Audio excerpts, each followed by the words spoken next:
Right, so I've broken my phone, so I've had to buy a webcam, so this is more of a test than anything else. Um, Unfortunately, the webcam, I'm not particularly good with technology, and the webcam's not as clear as I would have liked it. I'll play around, I'll probably be able to get it better. So this is a caramelised orange dish.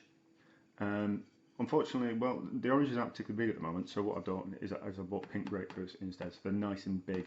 And I think one of those will be really nice for a portion size. Actually, rather than finding oranges outside, it's going to be quite difficult. So it's going to be pink grapefruits, uh, granulated sugar. There's no point using any other type of sugar. Just cheap granulated sugar is fine, because we're going to turn it into a syrup. The original recipe said cloves, which of those there. Not too many of cloves because they tend to make your teeth a bit numb and zing a little bit. It's quite a weird sensation. Quite fun though, if you're interested. I'm going to add some star anise, not too much. They're very pretty, but they're very potent. And I'm going to add some bit of cinnamon stick as well.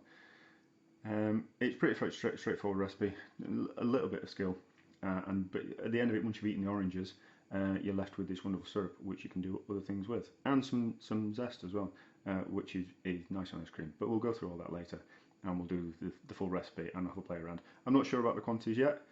As always, I'm winging it as we go, but this is all just a bit of a test for the camera, and then I'll have to edit and all that kind of stuff.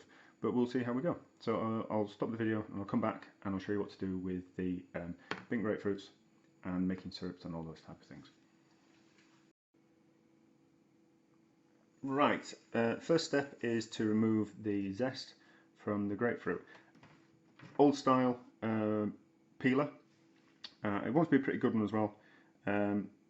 Otherwise, you're going to take off more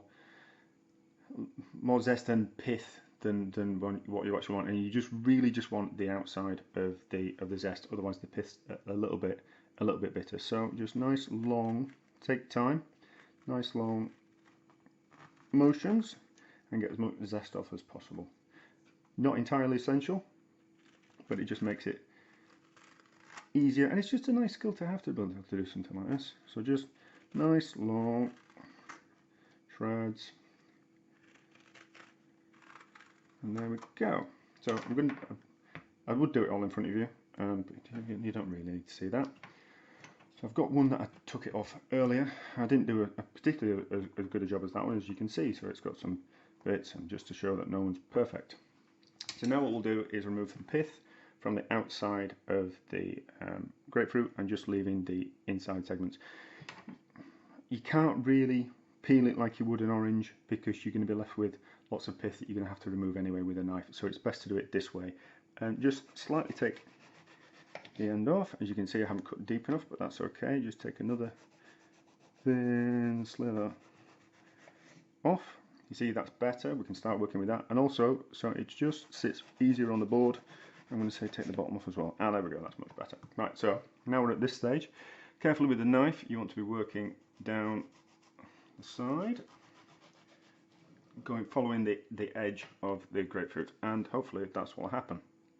The first one's always a little bit tricky and not easy, and it'll take a little bit of practice. To be honest, I should have better knife skills than I've got, but I don't very often. So next one should be quite easier, and what you can do is you can use this line here, where you can see the fruit actually is and the pith is. You can use that line to give you a better idea of where the pith is and where the fruit is, and hopefully you'll start taking more off. There we go, much better. Then use that line again, going right the way down to the bottom. Just take that off there, further down.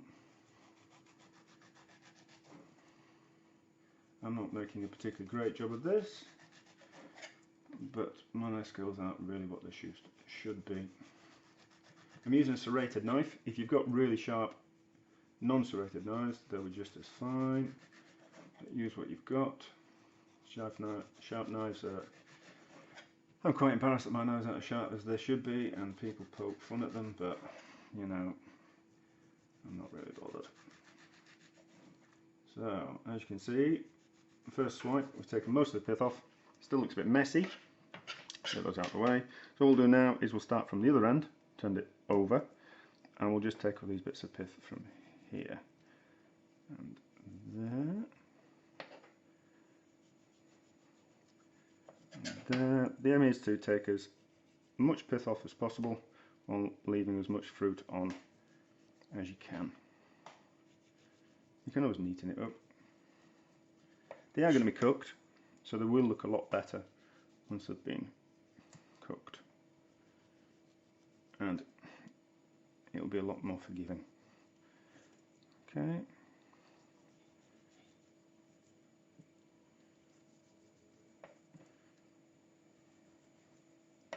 I do like to show you that I do these things properly. Well, not properly, but I do them myself. There's nothing worse than seeing something on TV that someone's done something absolutely perfect, and it's just a slight little bit intimidating. So that's okay. Now, because it would be kind of quite difficult to eat as a whole once it's cooked, what we're going to do is we're going to cut it into 3, and then we'll pin it back together with some cocktail sticks, and then it'll be much easier to serve and eat.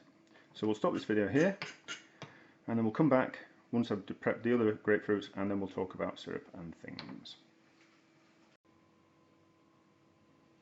Right, so I've done all the grapefruits now, so I'll just quickly show you the skewing them with the cocktail sticks, and then we'll talk about the julienne in the zest. As you can see, cut it into 3, just put it back together so it looks nice and neat and tidy, and then just 3 cocktail sticks, one there, one there, one there, and that's just going to keep everything together. Right, so as these bits of zest are kind of quite long, and I'm presuming that you're not very, I'll just assume that you're not brilliant with knifing skills. I'd struggle to cut something like that with a proper knife, and it's not an easy one anyway. So what I thought I'd do is I'd fold them in half, and to make them nice and neat, fingers out the way, I'm going to slice that bit off there because it's not too neat, and then just take your time, go through it with a knife, and you'll get some nice long juliennes of zest.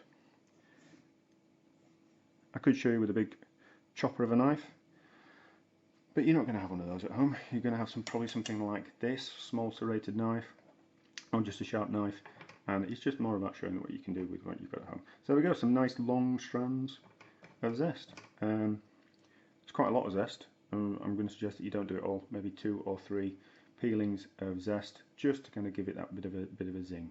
Okay. Right, so what I've done now is I've just cooked the zest in a little bit of boiling water, just to remove that rawness away from the zest. So bring some water up to the boil, put the zest in, and then just simmer it for 3 or 4 minutes, just so it starts to soften and cook. There's not going to be, when we put the dish, it's not a proper cooked dish as such, it's more of a marinade more than anything else. So there's not going to be enough, when we do make the syrup, there's not going to be enough residual heat in the syrup to actually cook the zest. So we're cooking it now, so it's soft and tender and pleasant to eat, rather than something that's not particularly very nice.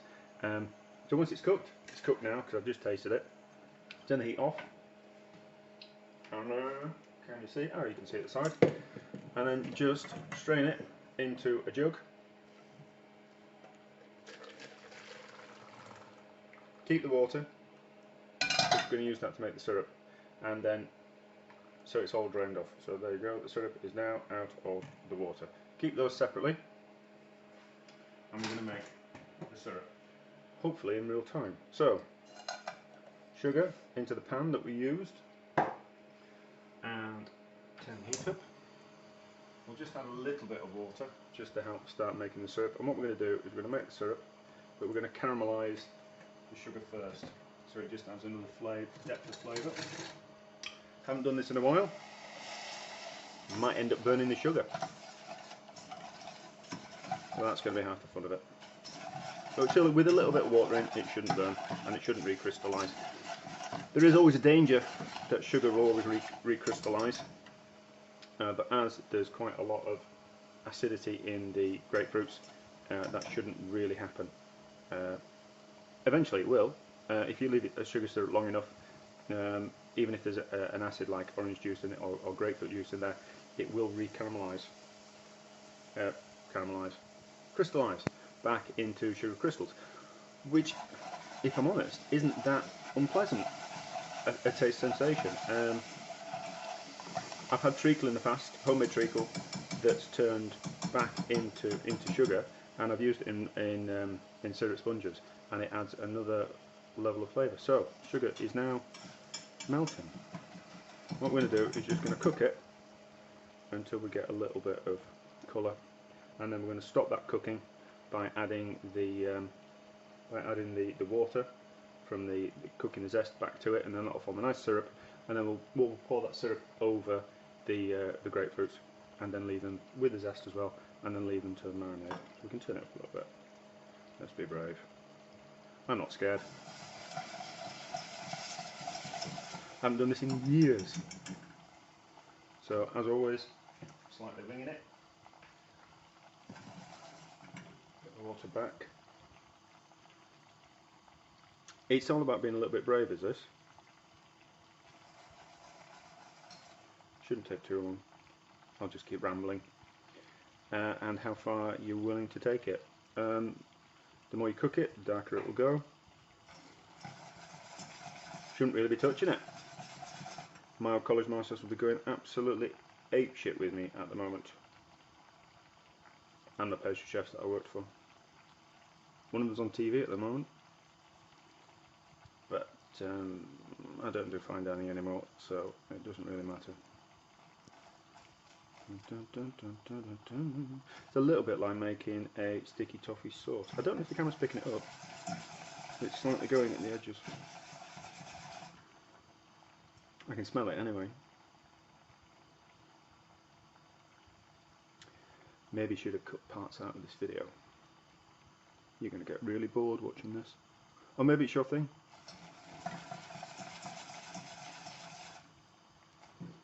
Crank the heat right up.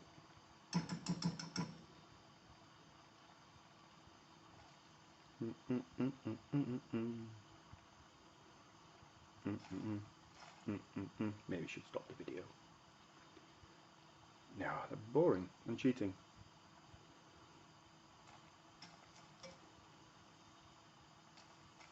Quite therapeutic watching it.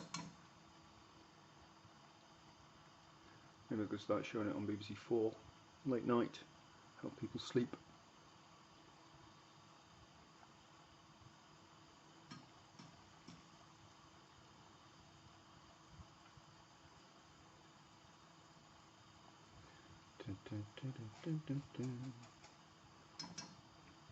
I've got a feeling this is going to turn into crystallization back quite quickly. Oh, there we go. We can see it going at the edges. Round the edges there, if you can see, it's starting to colour. Break. Oh, there we go. As you can see now, breaking all the rules. Turn it down. Just give it a little bit of colour, not too much. Look at that. That was quick. Who would have thought it?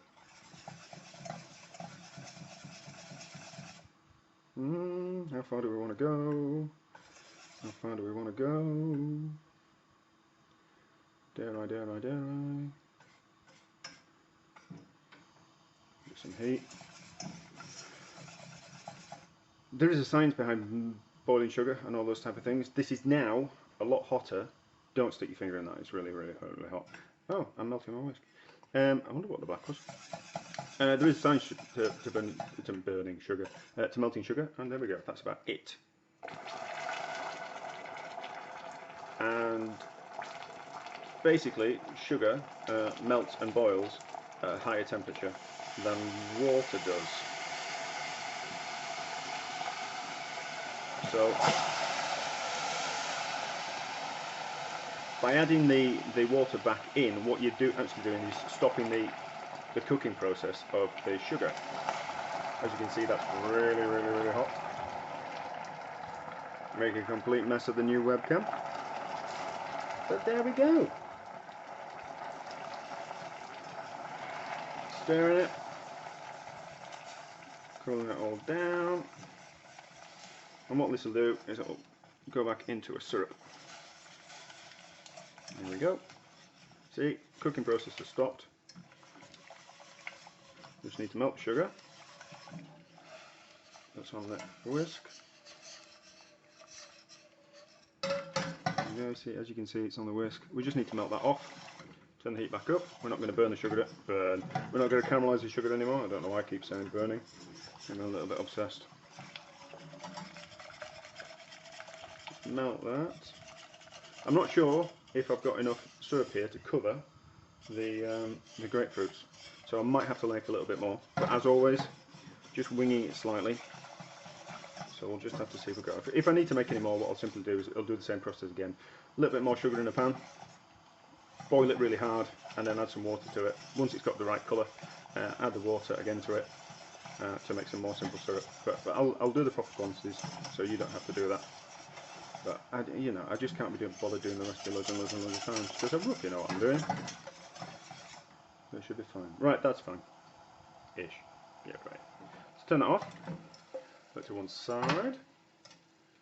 Not burning my whisk again. And then what I've done is I've put the grapefruits in another pan. I was struggling to find a decent container, so I'm going to use another pan. Put them in the pan, cocktail sticks in, then in with the zest, just nicely on top, and then sugar over the top. Yeah, I think I'm going to need more syrup than that.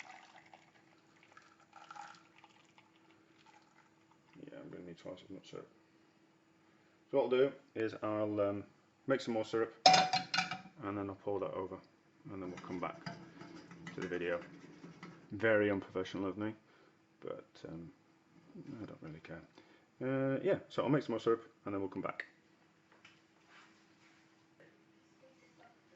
So I've made a bit more syrup, poured it onto the grapefruits, and as you can see, they've started to float a bit, which is a little bit annoying because you want things entirely submerged. But as I'm going to put a lid on it, I have a feeling that it's going to press them down a bit, fingers crossed, overnight.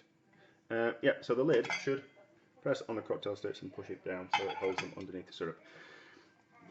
When you're using hot things like sugar syrup, always use something that's not going to melt. So anything plastic, if you're putting hot liquids in it, it's gonna melt. I feel I have to mention this. To me, it's just natural to me to do things like that, but to you, you might just be hunting around for a container and find something that's plastic or not particularly good quality plastic, and it's just a hot liquid's just going to melt straight through it and just cause a mess, burn you, and you're just gonna. It's just dangerous, so don't do it. So always hot liquids, something that's metal, glass, or ceramic, is going to be fine. I just used this pan because I needed something that that wasn't going to take up too much. I've got too much liquid around them, it'd be kind of quite compact. So the pan was the best option. So what we'll do is let that go cold. It's still quite warm. That residual heat's going to penetrate into. Oh, we never had spices. Big mistake. So we've got some star anise. We're going to put a couple of cloves in there. 1, 2, I don't think 3 maybe. That's quite a lot of liquid. Yeah, we'll do 3 cloves and just a couple of bits of star anise. If you to put a whole star anise in, they're really pretty, but they're really kind of quite potent. So maybe just a couple, maybe 3 leaves off the outside of the star anise, and then just a small bit of cinnamon stick. Well, the bag anyway, not the cinnamon stick. Maybe just that much cinnamon stick. I'll do the measurements later on. Yeah, so lid on, let it go cold. Once it's cold, then put it in the fridge, and then it's going to be best left in the fridge for 24 hours, and then we'll pull it out and we'll taste it tomorrow, which is a bit rubbish because I don't like doing things and eating them straight away. But hopefully it should be okay. And then what we'll do tomorrow is we'll talk about what we can do with the zest and the leftover syrup. Right, this is just a little video on what to do with the leftover zest from the rest of the grapefruits. What I've done is, just like in the main dish, shredded them up using a knife, pretty straightforward. don't use the straggly bits, just use the nice long bits that you've cut off, and then I put it in a pan, and I put in a couple of ladles, well, 3 ladles full of the syrup from the grapefruits, brought it up to the boil, and then you're going to cook it at slow simmer, just a little bit more than that will be fine. Cook it on a slow simmer until the zest becomes soft and the syrup reduces down a little bit more.